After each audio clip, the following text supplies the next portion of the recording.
This guide is to compare basic behaviors of the most common genera in Massachusetts, and by extension, a large part of New England. They are Lasius, Tetramorium, Camponotus, Formica, and others. In this series of videos, I will be going over the general differences between each. The next one will be specific care tips that I learned. Lasius, commonly referred to as field ants and garden ants. They are small ants ranging from black to orange to yellow. The queen's nuptial flights, or mating flights, take place in late August to early October. The exact window of their mating season can shift depending on your specific area. They will fly sooner in colder areas such as Maine, where it gets cold faster, and the opposite is true for places further south.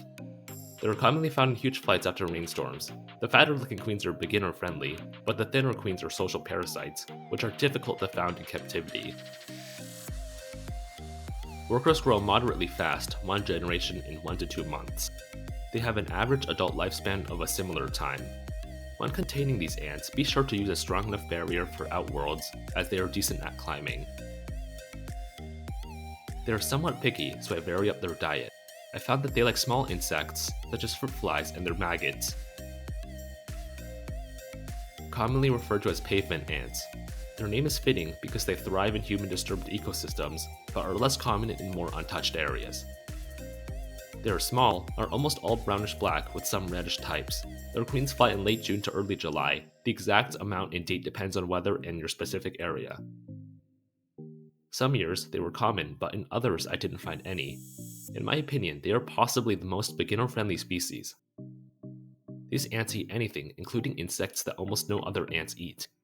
Some things that fed them are rotten mealworms, deformed darkling beetles, spiders and their eggs, and even fruit flies I killed with an electric fly swatter. In addition, workers only require a month to rear if kept in correct temperatures and fed. As a result, their populations explode easily. On top of all that, they're pretty terrible at climbing, so well-applied phloem barriers can last several months or even a whole season.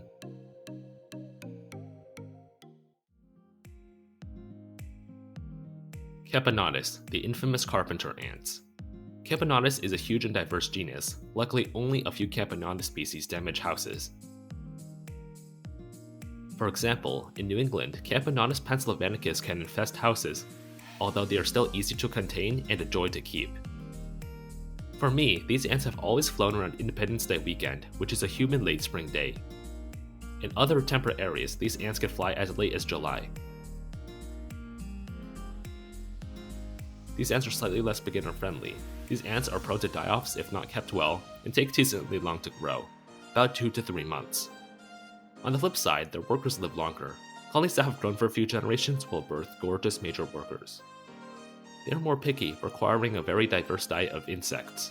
I feed them mealworms, fruit flies, maggots, spiders, and some rice beetles if I get the chance. Permica, wood ants. In many ways, they are similar to carpenter ants in size and appearance. They are also extremely diverse, having social parasites and self-sufficient queens. These ants grow surprisingly fast for their size and can consume huge amounts of insects. The larvae are sometimes so greedy that they will eat their siblings, so be sure to provide enough food. Unfortunately, they are easily stressed out ants. Queens commonly eat their eggs when disturbed, so you should keep them in a dark, quiet place. In addition, Permica are even more prone to die-offs, sometimes gassing themselves with their own formic acid when stressed out. For that reason, any keeper should introduce them to a tubs and tubes setup as soon as they get nanditics. In my opinion, Formica ants aren't the most beginner-friendly, although if you cover them well, they will grow pretty fast. All of these species are found easily if you look at the right time. They are also extremely gratifying if raised well. If you found this guide helpful on the basic behaviors of common New England ants, please like and subscribe. I'll make more guides similar to this one for other details.